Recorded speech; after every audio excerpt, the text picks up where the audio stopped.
Hold on, I think someone's coming to our garage sale. No, they're driving by. Oh, it's so sunny, sorry. Hey guys, welcome back to my channel. If you're new here, I'm Toni and I'm a homeschooling mom to 4 kids. I am running a garage sale today, so that's why I'm outside. That fits in perfectly with what I am talking about, which is how to make it work on one income, especially during a season of inflation like we're in right now. So if you are trying to make it work and you're not sure how you're gonna do it, and it's maybe terrifying, I'm gonna give you some tips that have worked for us over the years and that help us so that I can still stay home and homeschool my kids. We just make it work on one income. So if you want to hear those tips and how I do it, then stay tuned. Garage sales, that is one of my #1 tips.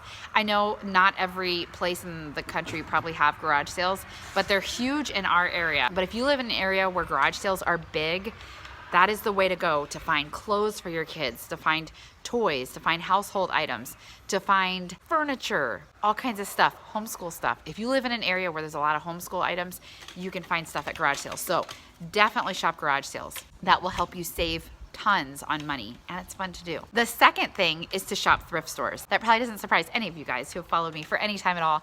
I'm a big thrifter, you know, our thrifty homeschool.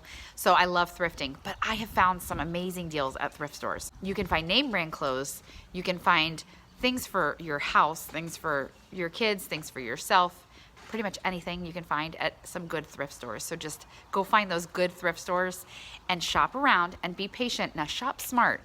You can spend a lot of money at thrift stores. I know some people that go in and just grab all the clothes that are cute and throw them in the cart, and then they end up spending, you know, $200 at the thrift store. You can still spend too much. Shop smart. Really, for us, we have like a 25-cent rack at our thrift store.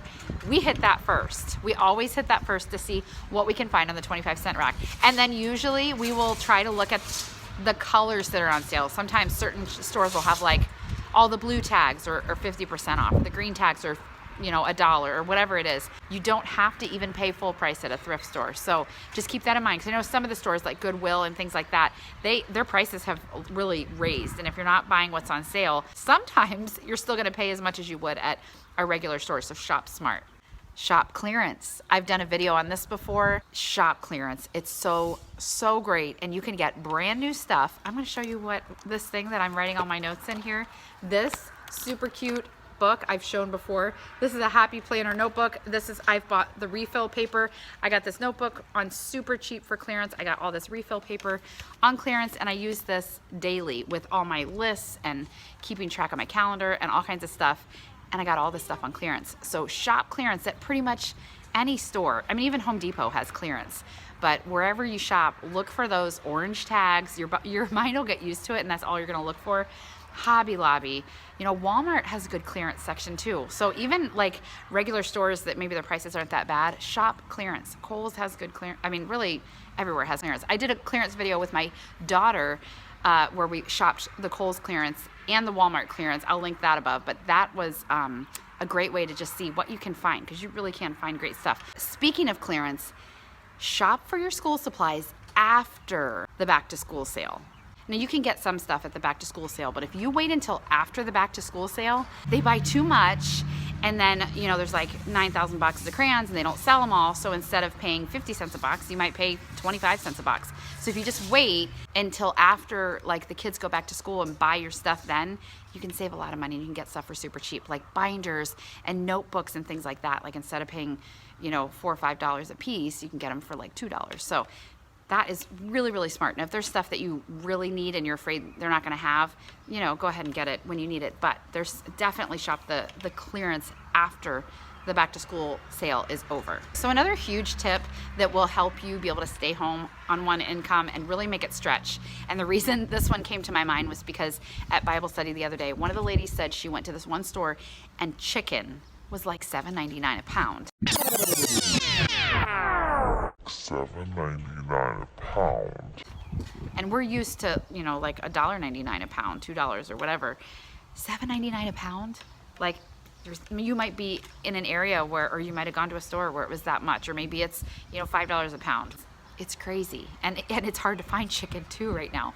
But here's how you can make that stretch. I think the thing that has helped me save a lot of money, as I have been a stay-at-home mom, and you know, things have been tight because my husband was the only one that worked. Well, he was the only one that got a paycheck. I worked, obviously. The first thing I would say is to learn how to cook without following a recipe. Because following a recipe can get really expensive. If you're like, well, I need this and I need this, and sometimes some of those, like if you're trying to follow certain dietary restrictions or you're trying to follow, you know, some sort of healthy eating plan, it can get expensive.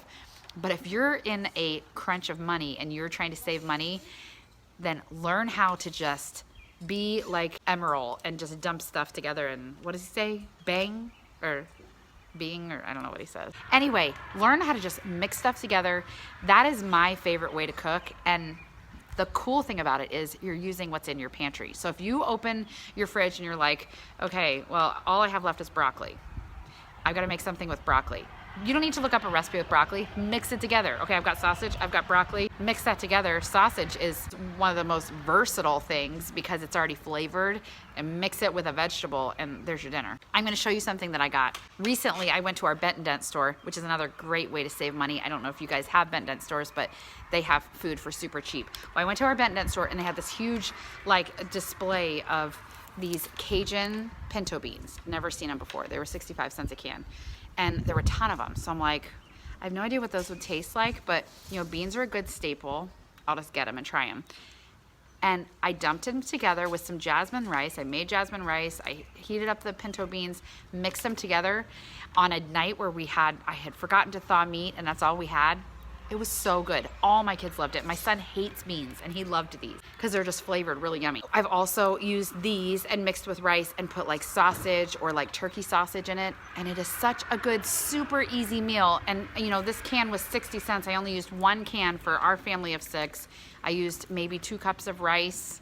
You know, how much is that? And then I think 1 thing of sausage. You're talking like a few dollars for a meal to feed 6 people. So be creative, use what you have, and you can make it stretch. So in these times when time is rough and maybe you can't get chicken's too expensive or whatever, be creative. I mean, you gotta know what flavors go together. It's taken me, I've kind of always cooked like this, but there have been times where it was like, whoa, you used way too much spice in that or whatever. But I used to watch cooking shows and that really helped me learn how certain spices go together and what goes with what, and you know, things like that. But if you learn to cook without a recipe, you can work on, guess what, I'm opening the pantry today and let's see what I can make with what I have. So another way to save money, if you are able to buy meat in bulk, this would be a huge tip for me. If you have a time where maybe you have extra money, you know, maybe sometime where there's like an extra paycheck that month or something like that, if you're able to buy a half a cow, or I don't know if you live in an area where you do that, but for us, it's easy to buy bulk meat. We have like friends who have access to stuff like that. So the last handful of years, we've bought, like, if we couldn't afford a half a cow, we'd get a quarter of a cow, or last year we bought a whole hog for the first time, and they tell you how, like, you get to choose how you want it prepped. Like, I want, you know, this many pork chops, and I want this many like ground sausage, and this many roasts and things like that. So we pay for that up front, and it's a hefty chunk up front, but we don't have to buy meat for the rest of the year. And right now, at a time where things are really, really tight, you know, with inflation and just trying to save money and me staying home and all that stuff, I'm so grateful that we have 2 freezers in the basement and they're both full of either beef or pork. That's been just huge for me to be able to have food in our freezer, to be able to not have to, in this crazy time that we're living, to not have to worry about going to the grocery store, getting meat, or like, oh, I need to go buy chicken even though it's $7.99 a pound. We're just eating what we have. We have sausage, we have bacon, we have you know, ground beef, we have pork chops, we have roast. So I'm gonna make those things. I think I have a ham and a turkey. That was something else we did at, like, after Christmas or after Thanksgiving, when they mark down their turkeys or their hams down to like nothing. You might be like, I don't want a turkey again. For me, I'm not huge on turkey, but I don't want a turkey again for another year. Go ahead and buy it and put it in the freezer and then make it, and then that's gonna save you a lot of money. So definitely buy in bulk when you can. It really can save money. Another really huge thing you can do is to sell things that you don't need to pay for things that you do. So one example of this, I put out this video last week and I shared with you guys that this wasn't a need, we wanted a pool. we've had a rough couple years. I've talked about this on other videos before, so I won't get into that, but we've had a rough couple years. I wanted to treat my kids to something, and they've been dying for a pool, and we didn't have the money for a pool. So we pulled out everything that we could. I told them, hey, if you guys sell whatever we can at a garage sale and we make enough money, we'll get a pool. Well, they're in a pool right now. Let me show you. See? They're in the pool. So they're loving it, and it's amazing. And we made $800 at our garage sale last year, and most of that stuff came from the thrift store in the first place, because you know me, I did not pay hundreds of dollars for the stuff that I sold. So it's amazing. So garage sales are great. That is why I have this garage sale going on today. Do you guys want to see? There, ding, ding, ding, ding, ding. Just random stuff. Even, I don't know, just sell the stuff that you really don't need, and then down the road replace it if you need to replace it. It's just a great way to do it. So garage sales are huge. Facebook Marketplace is great for stuff that maybe costs a little bit more that you don't want to sell at a garage sale, because garage sales you don't want to sell stuff and like ask loads of money for, because people don't go to garage sales to spend a lot of money. They want a good deal. Typically that's what garage sale people do. So if you have something that's maybe more expensive, like a piece of furniture, or I don't know, something that's worth more, then sell it on Facebook Marketplace, and or like Facebook swap sites, things like that. And then you can sell to people that are local and get the kind of money you need for it, especially if it's something that's just sitting around, like baby stuff. Like we're out of the baby stage. I've got like baby carriers, like those nice, like I've got an ergo carrier, an insert, and all this stuff. I've got a really nice baby high chair, things like that you can sell on Marketplace, and there's always somebody having a baby. So you make sure you don't just hold on to that stuff. Look in your basement. What have you been holding on to that you could sell and get money for? So garage sales are great, and Facebook Marketplace is awesome for that, for making some extra money. So another huge way that we have saved money over the years, being a one-income family and being a stay-at-home mom, if we want to be able to do special fun stuff like go on vacation or go on a trip, the month or 2 months leading up to the trip, we cut back like super tight. We try not to eat out barely at all. We don't like waste money on extra stuff, and all that money that we would have spent, maybe eating out, like our Friday night eat out, we would put that money, save it in a pot, and then you've got all this extra money to spend on vacation, because vacations can be expensive, not just the lodging, but going to do the special fun things or wanting to eat out and things like that. So that is a huge thing that we've done, just making sure we can having like a nice fun vacation or trip, is just to like really be super tight with our money leading up to it, and then just take that money that you would have put towards something frivolous or something that maybe you don't really need, and put it aside, and then that is huge. If you're a stay-at-home mom especially, and you have to buy curriculum, that's a chunk, right? It's a chunk of change. It can be really expensive. So the great way to be able to save money as a homeschool mom leading up to, or even throughout the year, but leading up to buying your curriculum for the next year, is to shop used when you can.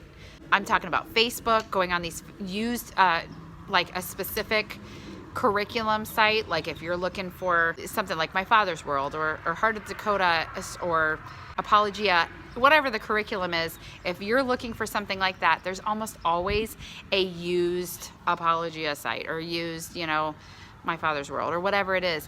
For the most part, unless it's a brand new curriculum, they're gonna have used sites and people that are getting rid of the curriculum, and you can get it for a fraction of the cost. That is a huge way that I have saved money. Like unless you need workbooks or things that are consumable, otherwise buy used. I barely ever buy new for things like the teacher's guides, or for books that we actually read. Like if you have to have a lot of living books or chapter books or things like that throughout your curriculum, shop thrift stores, shop on these used sites, and you can almost always find stuff for way cheaper than you would find to just go on that site and click order. It's more work sometimes, order stuff and have it mailed, and you may have to find things in pieces, like if you're shopping at thrift stores and stuff, but you can save so much money doing it that way.